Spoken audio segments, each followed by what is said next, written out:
तन्हाई में आईना देखने से बाज़ औक़ात इंसान का ज़मीर उसके सामने आ जाता है, लेकिन मुझ में इतनी हिम्मत नहीं है कि मैं अपने ज़मीर का सामना कर सकूं।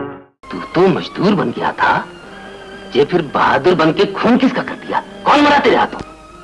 जुल्म और नाइंसाफी। मैं तहैया कर चुका हूं कि कुदरत ने जिस मासूम को मेरी जिंदगी के रास्ते में लाकर खड़ा कर दिया, मैं उसे इस खूनी कुर्बानगाह की भेंट नहीं चढ़ने दूंगा। तुम ही तो मेरी दुनिया हो, मैं क्यों ना इकरार करूं, मेरा प्यार याद रखना। बेशक, और ये एक हकीकत है योर ऑनर, इसलिए कि मुल्जिम सलीम की रगों में एक शरीफ बात का खून दौड़ रहा। अपने पालतू कुत्तों से कहो यहाँ से बाहर निकल जाए, और अगर कोई अंदर आने की कोशिश करे तो भौंक कर इत्तला दे। मजदूर का खून वक्त इसीलिए संभाल कर रखता है कि उसे बेदरेग मालिक के हाथों में बहा दिया जाए। सिनियोरिना सिनियोरिना सिनियोरिना, ये राहें अजनबी है सिनियोरिना। जिंदगी और मौत का खेल आजम के लिए बहुत पुराना हो चुका है। आजम ने जिंदगी बहादुरों की तरह गुजारी है, और मरने के बाद भी बहादुरों में से उठना चाहता है। उस निजाम को भी तख्तेदार पर लेकर चलो जिस निजाम में एक आदमी के पास लाखों रुपए हैं और लाखों आदमियों के पास एक रुपया भी नहीं। तेरे बिना क्या जीना, तेरे बिना क्या जीना।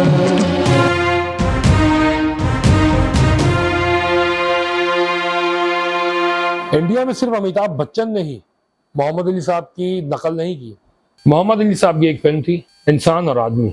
इसमें मोहम्मद अली और तलत हुसैन बाप बेटे का रोल करते हैं, और जेबा जो होती हैं उनका किरदार था एक तवाइफ। मोहम्मद अली साहब और जेबा जो होते हैं वो शादी करने वाले होते हैं, लेकिन मोहम्मद अली पढ़ने बाहर चले जाते हैं। जेबा की अम्मा कहीं और शादी कर देती हैं उनकी, वहां से उनकी औलाद होती है तलत हुसैन। वो जो शौहर होता है असलम परवेज का किरदार था वो कोई बहुत ही खराब आदमी होता है और जेबा को बेच देता है। वो मारा, निकल जा घर से। अब ये घर मेरा है, यहाँ की हर चीज मेरी है। लेकिन जेबा भाग जाती है and she sought refuge in the brothel. और वहां जब मोहम्मद अली साहब वापस आते हैं आला तालीम हासिल करके, तो वो कहते हैं कि मेरे साथ चलो।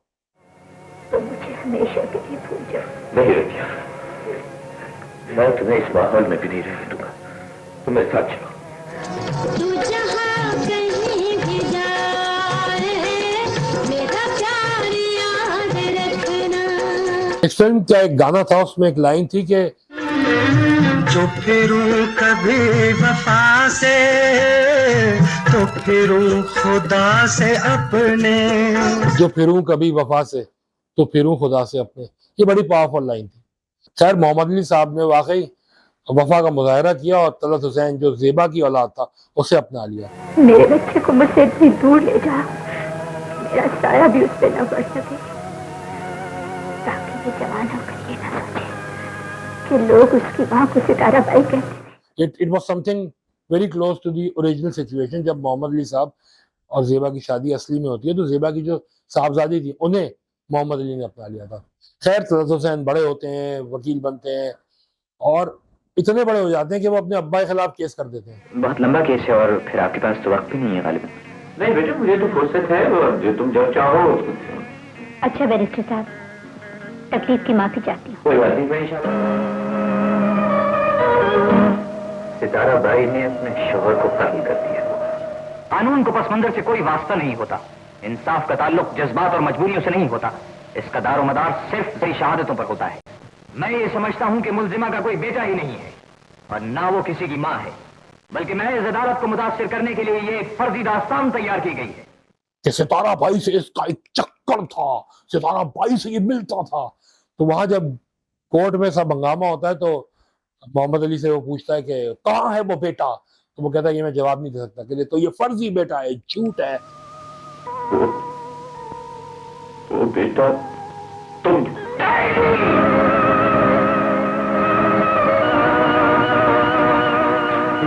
तो एंड में जब सामने आती है बात कि वो बेटा ये खुद है, तो फिर तलत हुसैन भी रोते हैं, केस भी खत्म होता है और वन हैप्पी फैमिली हो जाती है। मेरा बच्चा, मेरा बेटा, इंडिया में ये फिल्म दर्द के नाम से छापी गई थी, लेकिन इसमें मोहम्मद अली और तलत हुसैन दोनों का किरदार कर लिया था राजेश खन्ना ने, और वकील बन गई थी हेमा मालिनी, और कहानी उल्टी पुल्टी करके बना दी उन्होंने, और बस चली तो नहीं। ये हंसी दर्द ही तो दिलों का है सहारा। योर ऑनर, मैं मुल्जिम दीपक श्रीवास्तव की पैरवी करना चाहती हूँ,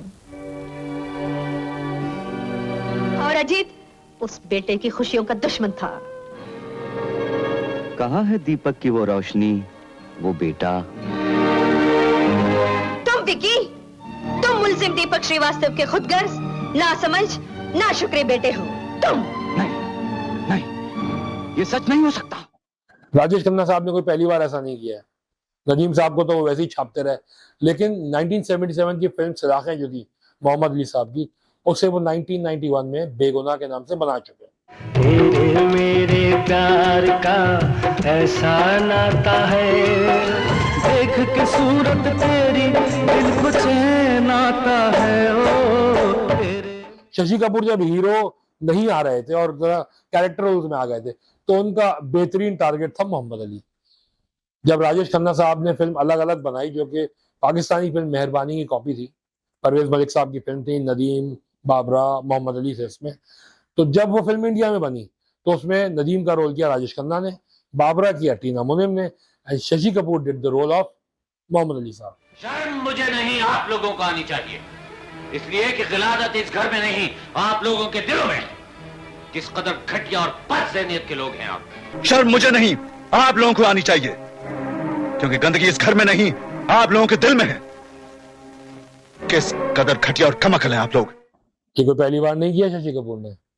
तेरे बिना भी क्या जीना जो फिल्म थी मोहम्मद अली साहब की, एस सुलेमान की one of the last film as director, उसको भी शशि कपूर अपना चुके हैं। हम तो चले परदेश में, शशि कपूर मंदाकिनी के वालिद साहब बने थे, और शशि कपूर के असली भतीजे उनके दामाद बने थे, राजीव कपूर।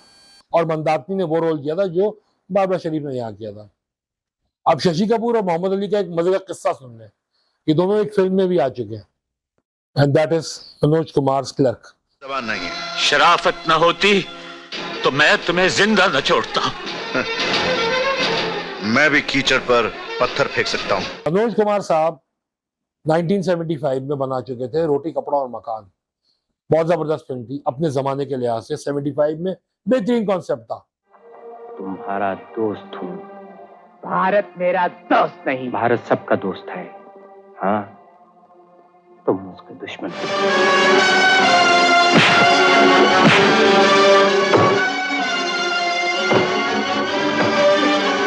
मैं ना भूलूंगा, मैं ना भूलूंगी। अब जो 1989 में उनकी फिल्म क्लर्क आई, it was literally a remake of Roti Kapda Aur मकान, लेकिन इसमें शशि कपूर का किरदार जो था ज्यादा ग्रे था, और अमिताभ बच्चन जिनका रोटी कपड़ा और मकान में हाथ नहीं था, उनकी जगह इन्होंने कास्ट किया मोहम्मद अली साहब को। Hello brother. विजय,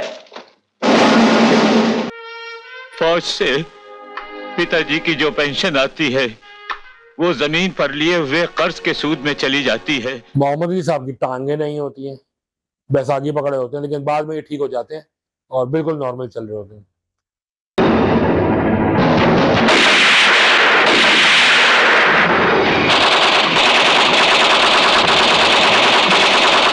तो हुआ ये कि उसमें जब मोहम्मद अली साहब जो हैं, जब वो बैसाखी पर थे और एक शो देखने गए, तो वहां मनोज कुमार की डिसरिस्पेक्ट की गई, उस किरदार की, क्लर्क की डिसरिस्पेक्ट की गई। हम होश में थे, हम होश में थे। तो जब बाहर आते हैं तो शशि कपूर कुछ डायलॉग मारते हैं और मोहम्मद अली शशि कपूर को कुछ कहते हैं, और मनोज कुमार बीच में अपने अंदाज में इधर उधर होते हैं। तो वो मजे की चीज ये थी कि जिनकी नकलें की है वही सामने खड़ा हुआ है इनके। उसकी भाभी, उसकी माँ। दरिंदे, तुमने मेरे भाई की खुशियां लूट दी कि मैं इस देश का सिपाही हूं। तुम्हें मारते हुए भी न मेरे हाथ कांपेंगे, न मेरा दिल रोएगा। अली भाई के डायलॉग तो बस हम सब की जिंदगी का हिस्सा है, चाहे वो प्यार से कट्टो हो या गुस्से में। जज साहब, जब कोई काम नहीं करना तो मुझे कुछ नजर नहीं आ रहा, या कोई आपको थोड़ी लगा है तो आप उससे कहें अपने कद से ऊंची बात कर ली है बेटा।